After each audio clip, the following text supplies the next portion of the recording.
नमस्कार शिक्षक साथियों, आज की वीडियो में हम चर्चा करेंगे कक्षा 8वीं के लिए 3 विषय के बारे में। विज्ञान, सामाजिक विज्ञान और हिंदी के बारे में। बहुत सारे शिक्षक साथी कमेंट किए थे कि सामाजिक विज्ञान का भी शिक्षक डायरी बताया जाए, तो आप सभी के कमेंट के आधार पर आज के वीडियो बनाया जा रहा है। देखिए, आपका हिंदी के लिए है 3 अध्याय और आपके सामाजिक विज्ञान के लिए 3 अध्याय है। इसे आप 6-9 से लिख सकते हैं। देखिए साथियों, मैं यहाँ जो डायरी बताया रहता हूँ वो पूरे आपके 1 सप्ताह को कवर कर सकता है, तो इस आधार पे पॉइंट यहाँ पर दिया जाता है। तो आप वीडियो को ध्यान से देखिए। इसे आप कंप्लीट रूप से PDF में डाउनलोड करके लिखना चाहते हैं तो वीडियो के 3 भाग में पासवर्ड शो होगा 2-2 अंक का। आप उसे मिलाकर PDF में डालेंगे। जब डाउनलोड करेंगे उस समय प्रोटेक्ट पासवर्ड मांगेगा, तो इस पासवर्ड को आप मिलाकर लिखेंगे, 6 अंक का बनेगा, तो आपका PDF जो है उपलब्ध होगा, डाउनलोड होगा, ओपन होगा, अन्यथा नहीं हो पाएगा। इसलिए आप वीडियो को अंतिम तक देखिए और अच्छा लगता है तो लाइक और कमेंट जरूर किया करें। कौन से विषय में चाहिए, किस टॉपिक पे चाहिए, वो कमेंट करके आप बताइए। ज़रूर आपके कमेंट के आधार पर वीडियो बनाया जाएगा। तो ये जो वीडियो है कमेंट के आधार पर ही बनाया गया जा रहा है। तो चलिए शुरू कर। हाँ, आँख बंद, नाक बंद, खोटा खोटा बात बंद, बनना है तो बाप बन, छोटे थोड़ा श्राप बन, 4 जन जब करेंगे तेरी बुराई तब समझ जाना कि तू बेटा मचा रहा है तबाही। शिक्षक डायरी सत्र 2021-22 इसके जो पॉइंट होते हैं वो तो आप सभी जान चुके हैं। हमारे चैनल पे बहुत सारे शिक्षक डायरी उपलब्ध हो गए हैं, बहुत सारे क्लास के अलग अलग पाठों के आधार पर आप उसे बारी बारी से देख सकते हैं।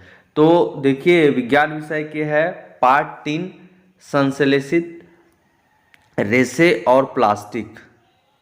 अध्यापन बिंदु, बच्चे क्या सीखेंगे, इन बिंदु के आधार पर आपको बताना है कि इस पाठ में बच्चे क्या क्या सीख सकते हैं। देखिए, सबसे पहले तो इस अध्याय में विद्यार्थी संश्लेषित रेशे और प्लास्टिक को परिभाषित कर सकते हैं, इनके बारे में जानेंगे।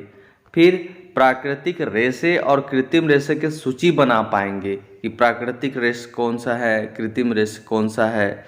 संश्लेषित रेशों के प्रकार जान पाएंगे। रेयॉन, लाइनॉन, प्लास्टर और एक्रिलिक को परिभाषित कर सकते हैं। इस अध्याय से विद्यार्थी संश्लेषित रेशों के गुणधर्मों को समझ सकते हैं, प्लास्टिक को परिभाषित कर सकते हैं, विकल्प पदार्थ के रूप में प्लास्टिक समझ सकते हैं, प्लास्टिक अनअभिक्रियाशील है यह भी जान सकते हैं, प्लास्टिक हल्का, प्रबल और चिरस्थायी है यह दैनिक जीवन में उदाहरण के माध्यम से समझ सकते हैं। प्लास्टिक के गुणधर्मों को समझ पाएंगे। प्लास्टिक और पर्यावरण में क्या संबंध है, इससे होने वाली हानि के बारे में भी जानेंगे। देखिए साथियों, मैं इतना लंबा जो है इस बिंदु को क्यों बनाए रहता हूँ, क्योंकि ये आपके 1 हफ्ता के लिए है, पूरे पाठ को कवर करता है। आप एक दिन में आप एक अध्याय तो समाप्त नहीं करते हैं, इसलिए पहले कुछ पॉइंट को लिखिए, फिर नेक्स्ट दिन कुछ पॉइंट को लिखिए, फिर नेक्स्ट दिन कुछ पॉइंट को लिखिए। इस आधार पे डायरी आप तैयार कीजिए। फिर यहाँ पर देखिए, बहुलक को परिभाषित कर सकते हैं। संश्लेषित रेशे प्लास्टिक प्राकृतिक रेशों की भांति बहुत बड़ी इकाइयों से निर्मित होते हैं जो बहुलक कहलाते हैं। बहुलक अनेक छोटी इकाइयों से निर्मित होते हैं। तो इस प्रकार से आपका जो ये पॉइंट है वो कंप्लीट होता है। और हाँ साथियों, आप सभी को शिक्षक दिवस की ढेर सारी शुभकामनाएं।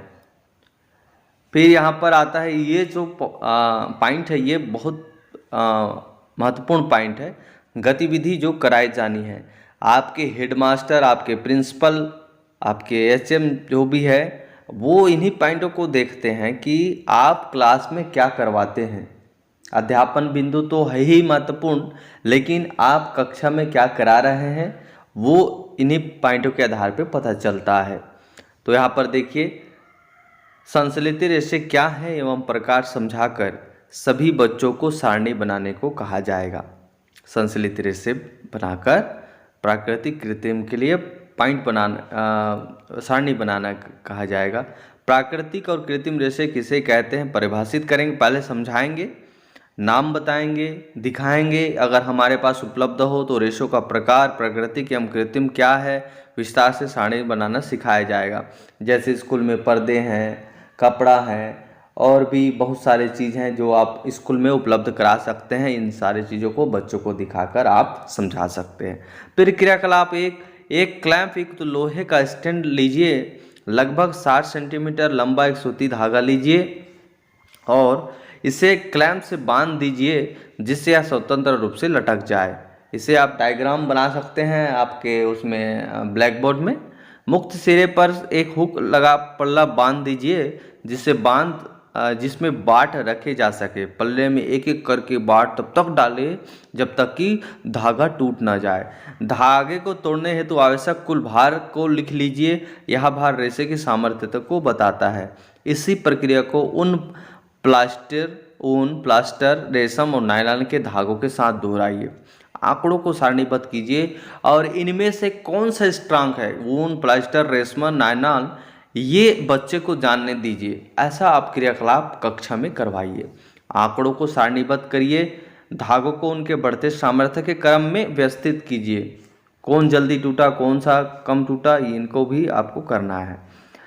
तो ये आपको क्रियाकलाप करना है। और भी बहुत सारे क्रियाकलाप है यहाँ पर जो अध्यापन बिंदु है, इनके आधार पे आप यहाँ ऐड कर सकते हैं। फिर आपका आता है कितने बच्चों ने सीखा। अब जो मेहनत किए हैं कक्षा पश्चात चिंतन की बात है। लगभग सभी बच्चों ने बहुत आसानी से एवं सरल तरीके से सभी क्रियाकलापों को समझने में कामयाब रहे। 2-3 बच्चों को छोड़कर सारे बच्चों ने सही विधि से सभी क्रियाकलापों को हल किए। अब देखिए, सभी बच्चों का दिमाग एक जैसा तो नहीं होता और सभी एक क्लास में सभी बच्चे सीख जाएं, ये भी नहीं हो सकता। आप सब शिक्षक हैं, भली भांति समझते हैं। हर एक बच्चे का मानसिक स्तर अलग अलग होता है, तो उनको डिटेल से समझाने की आवश्यकता होती है। तो जिन बच्चों को आप नहीं समझा पा रहे हैं उनके लिए आप क्या उपाय कर रहे हैं, आप जो कक्षा में उपाय कर रहे हैं उनको भी आप यहाँ पर लिख सकते हैं। यहाँ मैं जो बता रहा हूँ वो केवल एक आइडिया है। अब इन आइडिया के आधार पर आप जो है वहाँ पर क्रियान्वयन कर सकते हैं। जिन बच्चों ने नहीं सीखा उन बच्चों के लिए क्या किया, 2-3 बच्चे जिनको रेयान, नायलॉन और पॉलिस्टर और एक्रिलिक समझने में दिक्कतें हो रही थी। रेयान, नायलॉन, पॉलिस्टर ये सब गांव के बच्चे आसानी से नहीं समझ पाते, तो इनको दिखाया जाता है कि ये नायलॉन का कपड़ा है, रेयान का कपड़ा है, पॉलिस्टर इस प्रकार से होता है। तो रेयान, नायलॉन से निर्मित वस्तु को दिखाकर समझाया गया, फिर बच्चे आसानी से समझ जाते हैं। तो इस प्रकार से आपके जो कक्षा 8वीं के लिए विज्ञान विषय पाठ 3 का शिक्षक डायरी 1 सप्ताह के लिए तैयार होता है। फिर आपका आता है नेक्स्ट विषय। अभी तक आपने अगर वीडियो को लाइक नहीं किए हैं तो वीडियो को लाइक कर दीजिए। इससे क्या है कि आप जो कमेंट करते हैं उन पर वीडियो और बेहतर तरीके से बनाने के लिए हमें प्रेरणा मिलती है। इसलिए लाइक और कमेंट करके हमारा प्रोत्साहन अवश्य बढ़ाएं, ताकि हम जो कंटेंट बना रहे हैं लोगों को पसंद आ रहा है कि नहीं, इस बात से निर्धारित हो जाता है। इसलिए आप अपना फीडबैक कमेंट में अवश्य दीजिए। फिर आपका आता है 8वीं द्वितीय। यहाँ पर कालखंड मैं अपने हिसाब से बनाया हूँ, आप कौन से पीरियड में कौन से टाइमिंग पे पढ़ाते हैं वो आप अपने आधार पे लिखेंगे। फिर आपका 6/9/2021 हिंदी पार्ट 3 है, बस की यात्रा। अब ये जो कहानी है, इस कहानी से बच्चे क्या सीखेंगे। विद्यार्थी पुस्तक वाचन करना सीखेंगे। हिंदी में तो पुस्तक वाचन कराना ही कराना है आपको, चाहे बच्चों को आए या ना आए। अगर आता भी है तो आपको हर एक पीरियड में 5, 10, 15 मिनट के लिए बच्चों को पुस्तक वाचन कराना ही कराना है। कहानी सुनने की शक्ति का विकास होगा इस अध्याय से। बस यात्रा कहानी से यात्रा वृत्तांत लिखना सीखेंगे बच्चे। यात्रा वृत्तांत कैसे लिखते हैं, कैसे एक कहानी को शुरू से लेकर अंत तक वर्णन किया जाता है, लेखन कार्य से आप इसमें बच्चों को प्रेरित कर सकते हैं लेखन करने के लिए। छात्रों में हिंदी विषय के बारे में रुचि पैदा इस अध्याय से होगा। बस यात्रा करते समय किन बातों को ध्यान में रखना चाहिए, जब हम कहीं जाते हैं शहर गांव, तो हमें किन किन बातों का ध्यान रखना चाहिए। बस के टाइमिंग है, बस कितने समय आती है, कितने समय जाती है, इन बातों का भी ध्यान रखना चाहिए। अक्सर जो छोटे बच्चे होते हैं, जो 8वीं लेवल के होते हैं, वो ये ऐसे कहानी को सुनने के लिए अधिक दिलचस्पी लगाते हैं। भाषा की बात करें इस अध्याय में तो बस 3 शब्द है। इनमें बस सवारी के अर्थ में, वश अधीनता के अर्थ में और बस पर्याप्त काफ़ी के अर्थ में प्रयुक्त होता है। जैसे बस से चलना होगा, मेरे वश में नहीं है, अब बस करो, समान वश और बस शब्दों से वाक्य बनाना सीखेंगे। इस प्रकार से आपको बच्चों लोगों को वाक्य बनाना है, वाक्य बनाने सिखाना है, इस प्रकार के हिंदी वर्डों का इस्तेमाल करके। फिर आपका जो आता है और भी बहुत सारी इसमें व्याकरण से संबंधित है। अब यहाँ पर देखिए, आप जो है गतिविधि क्या कराएंगे, सभी बच्चों को बारी बारी से पुस्तक वाचन कराएंगे, तत्पश्चात लेखन कार्य कराएंगे, कहानी के अर्थ को ध्यानपूर्वक सभी बच्चों को समझाएंगे। जैसे कि हम 5 मित्रों ने तय किया कि शाम 4 बजे की बस से चलें। पन्ना ने इसी कंपनी की बस सतना के लिए घंटे भर बाद मिलती है। ऊपर दिए गए वाक्यों में ने, की से आदि वाक्य के 2 शब्दों के बीच संबंध स्थापित कर रहे हैं। ऐसे शब्दों को कारक कहते हैं। तो कारक से संबंधित आपको उदाहरण देना है, कारक से संबंधित बच्चों को वाक्य बनाने के लिए प्रेरित करना है। इसी तरह 2 वाक्यों को एक साथ जोड़ने के लिए की का प्रयोग होता है। सभी बच्चों को कारक संबंधित वाक्य बनाने के लिए कक्षा कार्य दिया जाएगा। ज़्यादा हार्ड नहीं, बिल्कुल सरल तरीक़े से आपको हिंदी को पढ़ाना है। फिर आपका आता है हिंदी को कितने बच्चों ने समझा। सभी बच्चे आसानी से समझ गए, कहानी को समझ गए। सभी बच्चों को व्याकरण समझने में कठिनाई हो रही थी। अब व्याकरण से संबंधित तो बच्चों को कठिनाई होती है। बोलचाल में प्रचलित अंग्रेजी शब्द जैसे फर्स्ट क्लास में 2 शब्द है, फर्स्ट और क्लास। यहाँ क्लास का विश्लेषण फर्स्ट, चूँकि फर्स्ट संख्या है, फर्स्ट क्लास संख्यावाचक विश्लेषण है। कब उदाहरण दीजिए इस प्रकार से, फर्स्ट क्लास यानी कि प्रथम स्थान, इस टाइप के, या फिर उच्च स्तर, ऐसे उदाहरण आपको देना है। विद्यार्थियों को विशेष रूप से वाक्य प्रयोग करना सिखाने पर जोर दिया गया। जैसे हम फौरन खिड़की से दूर सरक गए, चांदनी में रास्ता टटोल कर वहाँ रेंग रही थी। दिए गए वाक्यों में आई, सरकना और रेंगना जैसी क्रियाएं 2 प्रकार की गतियां दर्शाती है। ऐसी कुछ और क्रियाएं एकत्र कीजिए जो गति के लिए प्रयुक्त होती है, जैसे घूमना इत्यादि, उन्हें वाक्यों में प्रयोग कीजिए। ऐसे वाक्यों को आपके टेक्स्ट बुक में दिया गया है। टेक्स्ट बुक से रिलेटेड मैं कंटेंट अपने वेबसाइट पर डाल दिया हूं, आप वहां से पढ़कर ऐसे वाक्य ढूंढ सकते हैं। फिर आपका आता है, ये आपके सामाजिक विज्ञान के विशेष रिक्वेस्ट पर यह वीडियो बनाया गया है, तो इस बात पर आपका एक वीडियो पे लाइक बनता है और एक कमेंट बनता है। तो आइए देखते हैं, सामाजिक विज्ञान 3रा पीरियड और कक्षा 8वीं के लिए है। हमें सांसद क्यों चाहिए, बहुत मज़ेदार टॉपिक है। इस पर जो है बच्चे सांसद, लोकसभा, विधानसभा और राज्यसभा के बारे में जानेंगे। एमएलए हमारे विधायक कैसे बनते हैं, प्रधानमंत्री कैसे चुनाव करते हैं, कानून कैसे बनाते हैं, नेक्स्ट अध्याय में जानेंगे। लेकिन इसमें थोड़ा थोड़ा झलकें मिलेंगे। तो इसमें ये सब जनरल नॉलेज के बारे में सीखेंगे इस अध्याय में। तो आइए देखते हैं, इस अध्याय में हम निर्णय प्रक्रिया में सहभागिता, लोकतंत्र, सरकार के लिए नागरिकों की सहमति के महत्व जैसे विचारों के आपसी संबंधों को समझाने की कोशिश करेंगे। इस अध्याय में लोकतंत्र के महत्व को बच्चे लोग समझ सकते हैं। फिर इस अध्याय में विद्यार्थी संसद और विधायक चुनाव प्रक्रिया को समझ सकते हैं। इस अध्याय में हम यह देखेंगे कि किस तरह हमारी संसद देश के नागरिकों को निर्णय प्रक्रिया में हिस्सा लेने और सरकार पर अंकुश रखने में मदद देती है। वर्तमान परिवेश में किसकी सरकार है, क्या है और विपक्ष क्या होते हैं, इन सारे बातों को इस अध्याय में जानेंगे। छात्र 17वीं लोकसभा के चुनाव का परिणाम, 2019 राजनीतिक दल निर्वाचित सांसदों की संख्या के बारे में जानेंगे। केंद्र में किसकी सरकार है और जिस राज्य में आप पढ़ा रहे हैं उस राज्य में किसकी सरकार है, इसके बारे में भी जानेंगे। मुख्यमंत्री, सीएम और इस सारे चीज़ के बारे में जानेंगे।